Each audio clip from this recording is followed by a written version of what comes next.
Hi guys, thank you so much for joining us on Facebook Live. I have one of my team members with me, Gabriel. Introduce yourself. My name's Gabriel. I work as the field coordinator currently for the campaign.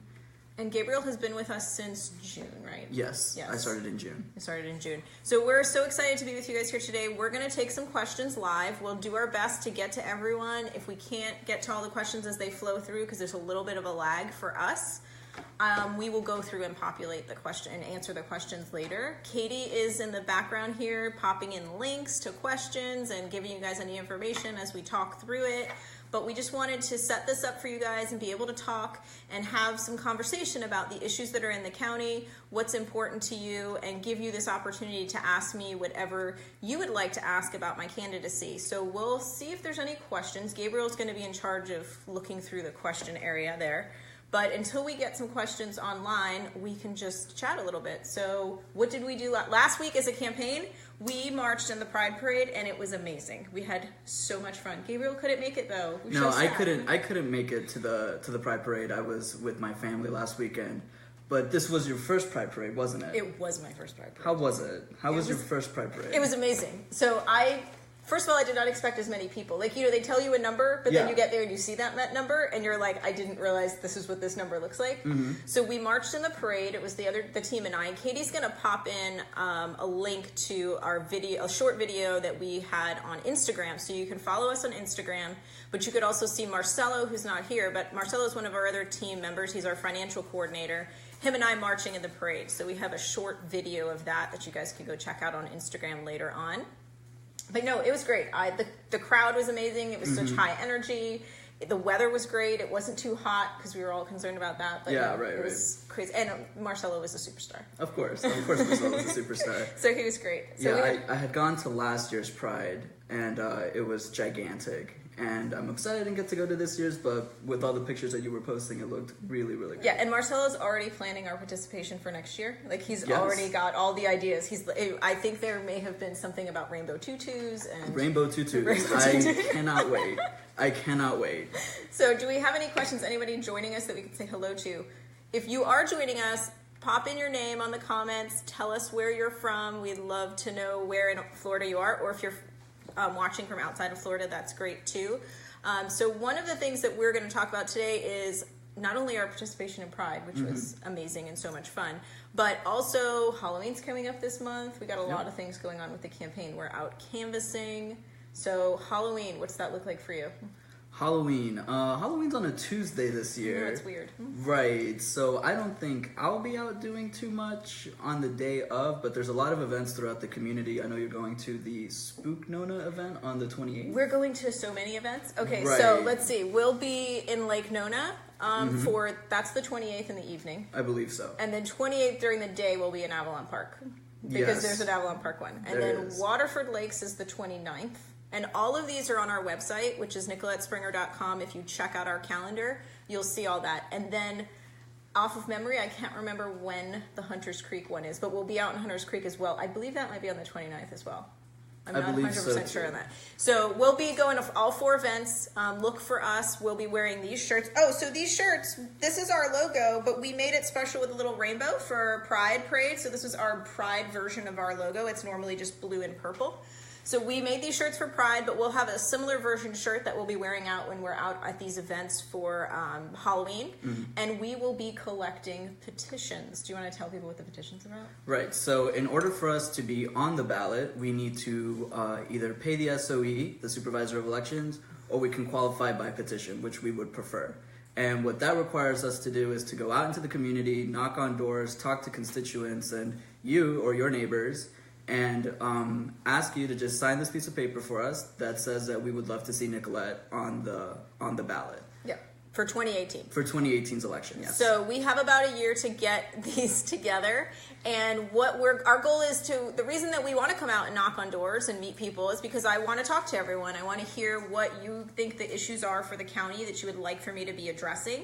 But it's also a great way for me to meet you, to tell you about our campaign. If you'd like to participate in the campaign, you can volunteer, which you can find that link on our website. There's a volunteer website link where you could sign up to volunteer. But when we come door to door, we're just handing out literature and asking you to sign the petition. We need 1,400 signatures.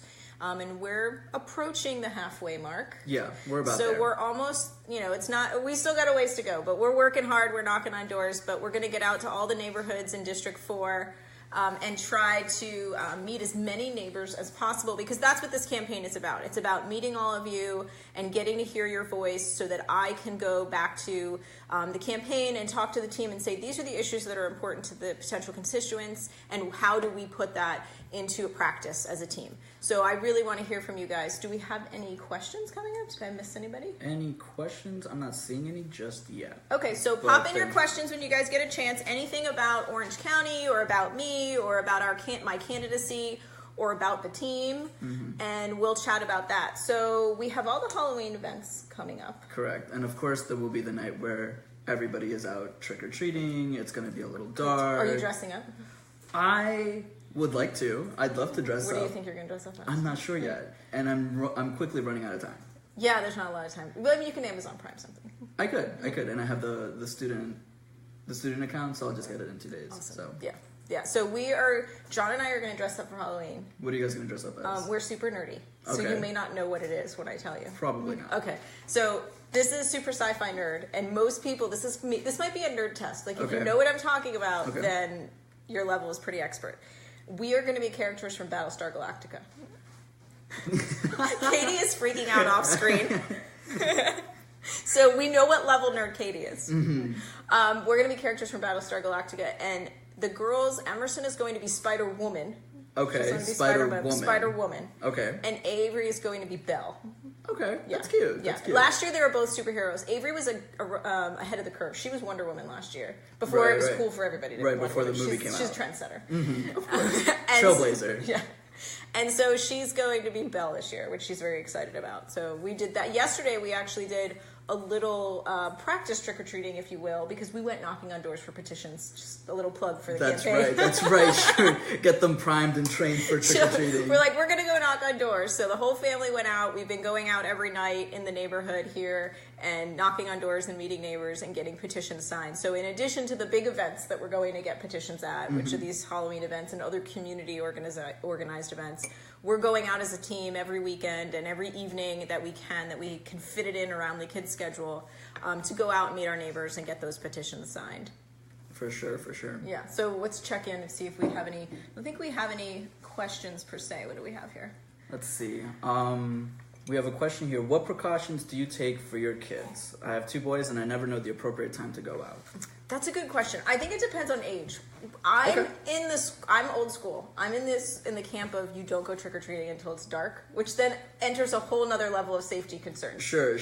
But I don't know. I guess if you have really little kids, maybe even when my kids were really little, I don't think we went during the day. Did you trick-or-treat during the light? I never did too much trick-or-treating. When we did do trick-or-treating, it was typically in the evening. But I was already a little bit older. But where I used to grow up, there were events at the school, and we lived right across the street from the school. So they would have like a Halloween fair type thing, and that's where we all went. Okay. And they had like trick-or-treating and stuff there, and then we got our candy. Cause that's a really lot of the neighborhoods here do trunk-or-treat. That's right. Which is a good safety option. If you don't want to go door to door for trick or treating, you could trunk or treat, and almost every single neighborhood has a trunk or treat event. Like when you're going through the community events, like everybody has those.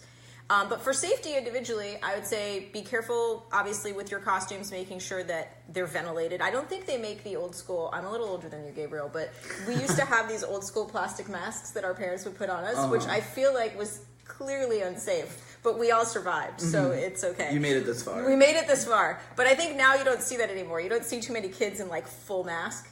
But I think, if that's an option for you, if your kid needs a full mask, obviously make sure they can breathe. Safety tip number 1.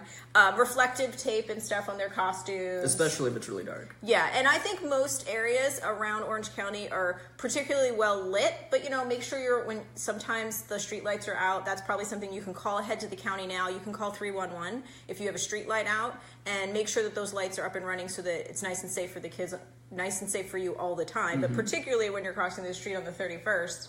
And then, have you heard of the teal pumpkin? I think I have, but I don't really understand it. Okay. What is the teal pumpkin? So the teal pumpkin is you can put a pumpkin out on your porch or somewhere outside so that neighbors who are trick-or-treating know that you are allergy safe, that you have an alternative treat for kids who have allergies. And it doesn't have to be edible. It could be something like those little plastic slinkies.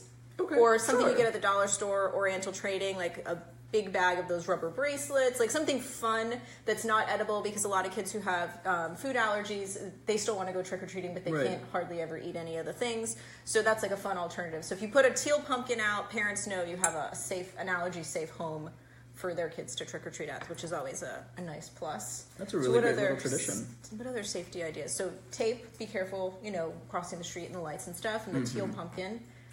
And I think that's a lot of what we have.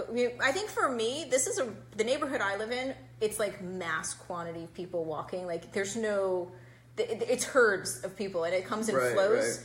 It ebbs and flows. So I feel like we have so many people walking across the street that we don't have too many safety issues, because I think most people are like, we're just not going to drive. Like everybody's walking. So, and then we always have the few people who come on the golf courts. Right. And I feel like that's cheating. You can hit way too many houses way too fast. No, I feel like the whole point is to make your kid like just so tired. Oh. And if you're on a golf cart, you're not getting exhausted. No, you're getting all the candy at no cost to you whatsoever. You have a question about your costume. Ready? Yes, what's the question? Which Battlestar Galactica? 2004 to 2009 or 1977 to 1978? No, we're doing the reboot costumes. The reboot because I'm going to be Starbuck, which in the original was a male character, but in the reboot is a female character. Okay. So I'm on the hunt for a blonde wig currently. I remember you asking us. Yeah, I text the team. Does anybody have a blonde wig? Yeah. Like, it was such a random question. They're probably like, what is this person doing with herself? No, so I'm going to be Starbuck, and John is going to be Anders, which is a love interest of Starbuck in one of the episodes, in several of the episodes. She has a few love interests. Gotcha. Yeah. So no, and Katie is freaking out off camera about the coolness of my costume. Only a true nerd would understand how awesome my costume is. So I need cargo pants. Okay. So I'm assuming I have to go shop at Old Navy. Most likely. Where else am I going to get cargo pants, right? So cargo pants. Good. And good stuff. No, they do. But I'm just saying, I feel like that's their thing. To have cargo pants. Okay. Yeah, I feel like that's something they always have. I see it. So we need to get some cargo pants, and then it's just a tank top and a few other accessory things. Like the blonde wig that you've been hunting for. Blonde wig. I'm going to find it. I mean, it's I not believe hard. you. Yeah. I believe in you. Yeah. Yes, you can believe I can find a wig. What other questions we got? All right, so this is a question that I'm seeing here that I actually do need to know the answer to this. Okay, sure. What is your stance on candy corn? Considering that is a staple for Halloween candy, for whatever disgusting reason, what is your stance on that? I like candy corn. All right, so we need to cancel this Facebook Live. We're done. No. You don't even like the ones that look like pumpkins? No, I don't like candy corn. I feel like it is... I'm about to blow your mind. I made a recipe with candy corn in it, and it was delicious. Do you want to hear about it? I don't believe you, but you can... Please tell me. Okay, so I saw this on Pinterest, and it was a homemade Butterfinger candy. You know the Butterfinger one? I know Butterfinger. Okay, so, the main ingredient is melted down candy corn. And so I bought the candy corn after Halloween one year, and I made because I make candy for Christmas. Like a lot of people do cookies, I do candies. Okay. So I made candies for Halloween, for Christmas, and I made homemade Butterfinger, and it was amazing. You'll have to make some and convince me otherwise. Okay, it doesn't taste like candy corn. I sure hope so. It doesn't. I think it's just the corn syrup concept of it. I don't know. Possibly. I don't know. I've never been a fan of candy corn. I've always been a strict, any type of chocolate, really. I'm not picky when it comes to that. So what's your favorite Halloween candy, then? I don't like the fact that Halloween candy comes in fun sizes. I feel like that's unsatisfactory. So you want a big bar. So I just want big bars. So the real question is what's your favorite type of candy? And I would have to say a good Hershey's bar. I know they just come in like... Just a plain one? Yeah. No, cookies and cream. Which isn't really even chocolate to begin with. No, because it's white chocolate and that's a cheat. And that's not actually chocolate, as I learned. It's not. Doesn't have any cocoa in it. But there's like the cookie crunch in it. That is good. So there's I think I like peanut butter stuff. Okay. So if it has peanut butter in it, I think that's a go-to. I also like things that are kind of taffy and gooey. So yes. Do you know those? I think they're called Mary Jane's. They're wrapped in like a wax paper, and it's like a peanut butter flavored taffy. I have never I'll have to get some. It's really good. You'll have to get us a lot of stuff. There's a candy store in Winter Park that I go to a lot. Sassafras? Is it called Sassafras? I thought it was called Rocket Fizz. I'm not sure. But I will bring in some Mary Janes. I'll have to find. I don't know if they make them anymore. It's been a long time since I've seen them. I feel like it's exclusively a Halloween candy, though. Probably. I like candy that's exclusive to the holiday because then I know I can't get it any other time. Okay. Yeah. Okay. So, I just like eating candy all the time. Do you have any other quirky Halloween traditions in your family? Quirky Halloween traditions. We don't go all out on Halloween. At least I don't remember us going all out on Halloween. But Christmas is typically our thing. We go to either a Halloween party that a friend or family had organized. We do the trick-or-treating if we feel so apt to. And usually there's just a lot of community events that we attend, typically on the day of Halloween. That's what we do. Cool. Yeah, we do the same. We trick-or-treat. I'm not a big Halloween fan, but John grew up in a household where Halloween was the main event. Okay. All the time, the main event. So, like, his mom has more, I think, Halloween decorations than Christmas, and she would make these elaborate, very haunted, creepy, awesome house, like the whole inside. Like, she'd be one of the houses that the kids would come in and walk around and, like, do the stuff. Okay. And she also... trick or treat, like she's stuck to it. Like you knock on her door and she's like, are you going to do a trick for candy or whatever. Like she would do the whole thing. And she dresses up to answer the door.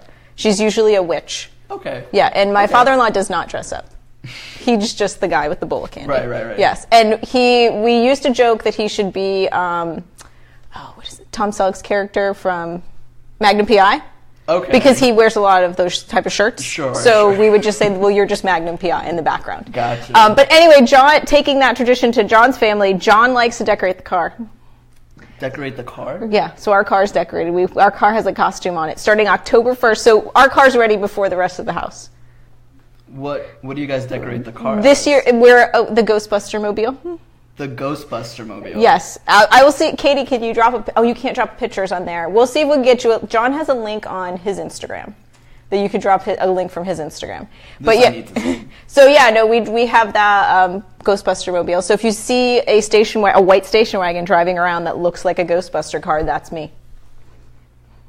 Okay, that sounds... And we put it out in the driveway for Halloween because we're one of the families that trust that you're not going to dump the entire bowl into your bag because we go out and walk around. Sure. So we leave a bowl of candy on a small table outside and we leave the car out there and then people come and take pictures. There's a hashtag. There's a hashtag? There's a hashtag for the car. It is hashtag #EctoE61. Yeah.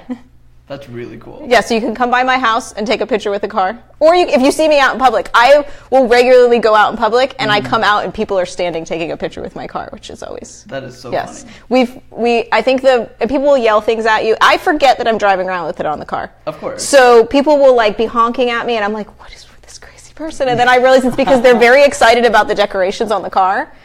And so one time we were at church and this kid was very excited and John rolls down the window to say hello to them and he's like, did you catch any ghosts? And because corny dad jokes, John's like, we caught the Holy Spirit.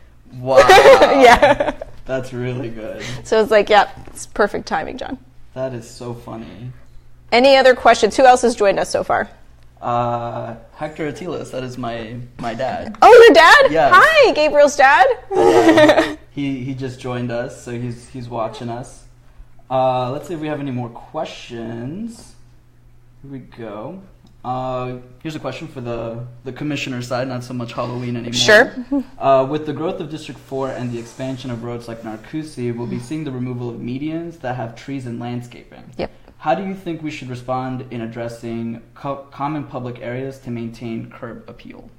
Well, some of the removal of the medians, I don't think we're having complete removal so far. There may be some sections where we're getting complete removal, but for the most part, I think the county has done a relatively good job at trying to maintain that green space in the middle of the road there. And we are trying to maintain as many trees as possible. And I know that if you go out in the Avalon area, they just put in a ton of trees on the median on Alafaya.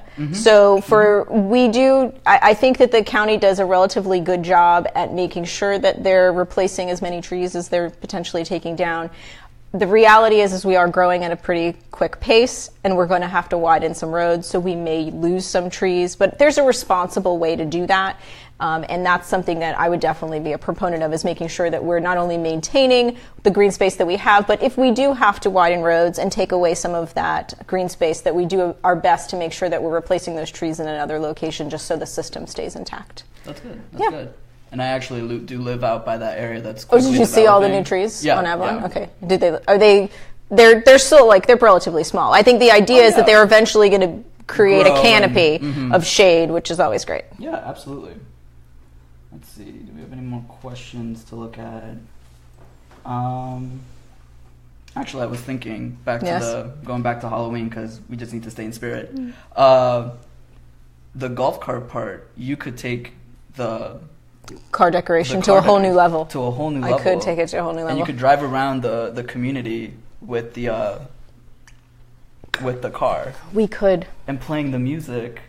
Oh, well, no, so right now the car just has the decals on it to look like it. But for Halloween, there is music and lights, and John does a whole basket thing on top. So we can't drive around like that, because we tried one year, and it's like a luggage rack essentially that goes on the top of the car. It's insanely loud to drive around with. I don't know. So it was terrible. So I was like, we can put that on when we're not driving around. So that is going to be on for there, but we'll have lights and music and all that kind of good stuff.